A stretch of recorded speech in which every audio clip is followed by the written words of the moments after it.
kids. Got another Godzilla movie for you today. Godzilla vs. Mechagodzilla. The 1974 version, of course dubbed into English on VHS. I hadn't owned this one for a while. I had it, and then I guess I accidentally sold it because I thought I had a version of it on DVD. Now I've learned my lesson and I'm keeping all my Godzilla VHS and DVDs. But this is definitely one of my favorite Godzilla movies. And I'll tell you why. Okay, well there's lots of reasons, right? It's Godzilla. It's one of the campier ones, but it's on that level of where it's like it kind of takes itself pretty seriously, so you think that it actually is supposed to be serious, but it just gets so stupid. Cool monster scenes in there. The human scenes are not too lengthy. They serve the story of the movie. Get to see Godzilla once again team up with another monster, fight Mechagodzilla. There's a ton of things to like in this movie. Now you do get to see the monster scenes pretty early. Yeah, I think it's like 15-20 minutes into the movie you get to see some monster action. And you know, there's a bit of blood as well. We get Anguirus in here. Anguirus fights what he thinks is Godzilla because he's like, hey Godzilla, why are you being all weird and attacking humans or whatever? So they fight, and it's revealed during the fight that this Godzilla is not the Godzilla that we know. Anguirus like gets away or whatever, and then the real Godzilla shows up. So it's Godzilla versus Godzilla, but then it's revealed he loses his outer skin or whatever, and it's revealed that it's Mechagodzilla underneath there. Yeah, I mean, that was no big surprise, right? I mean, you saw it on the poster, and it's called Mechagodzilla.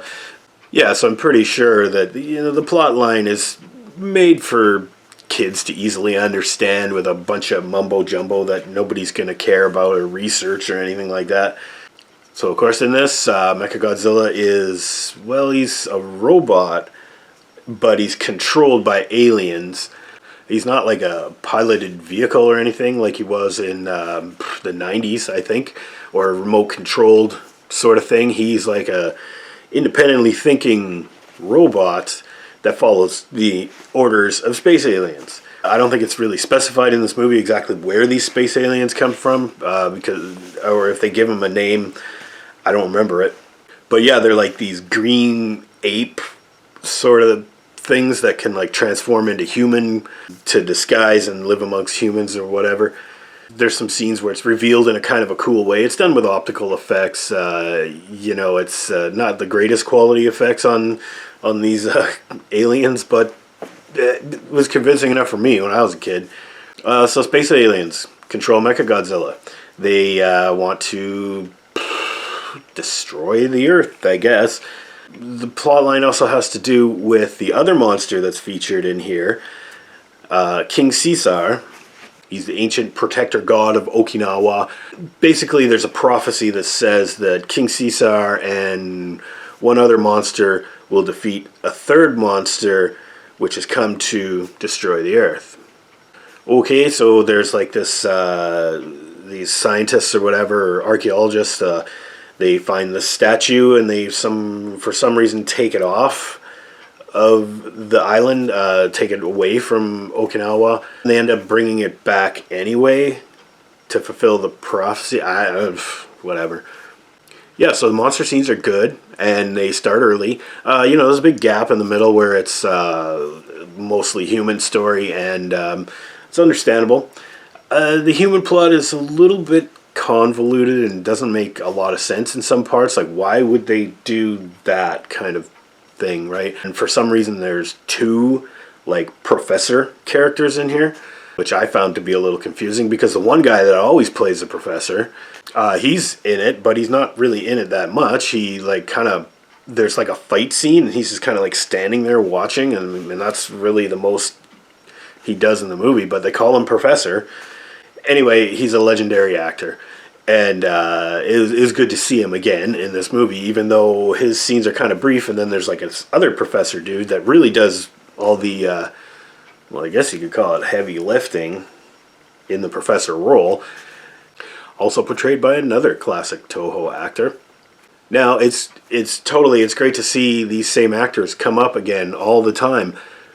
But I think the old Godzilla movies kind of suffered from this in that they didn't have any continuity. I mean, like maybe a little bit between movies, like certain things and certain monsters. It's like, oh, don't you remember we fought Ghidorah like 2 years ago, and here's Ghidorah again. And but what I mean is that like they'd get the same actors back all the time, and they'd cast them in like similar roles all the time, but to make them different characters, like different people. Like why bother? Why not just keep it kind of consistent? I don't know. But hey, this was the 60s and the 70s, and they were figuring that stuff out, so cut them some slack, man.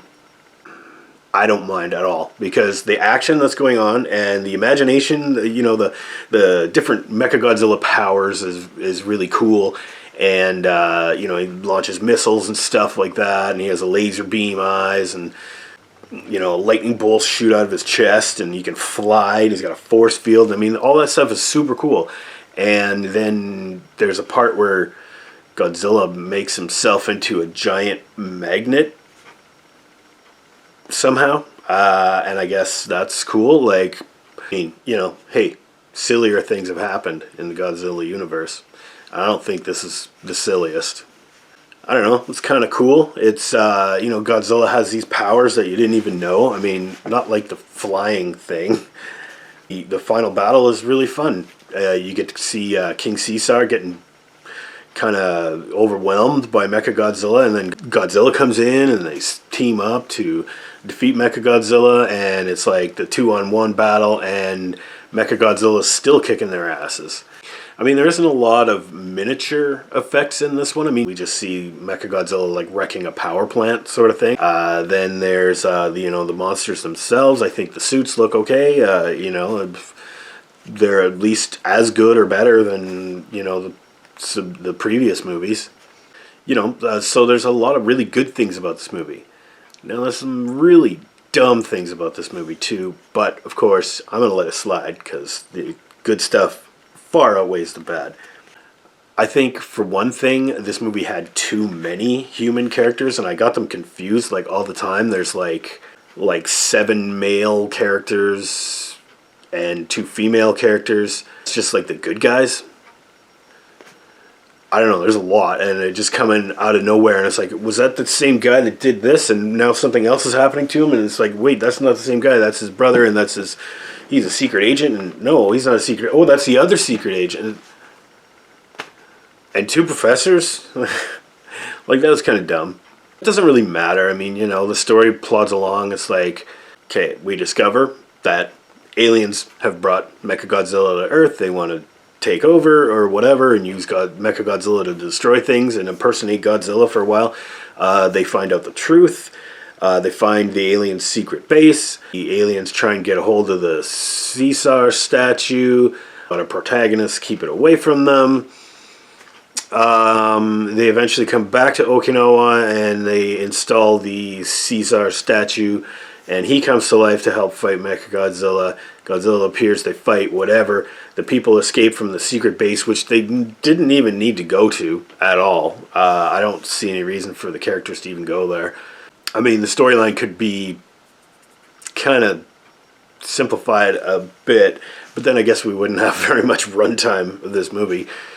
One other thing that was got to be a little much in this movie, theme song for King Caesar.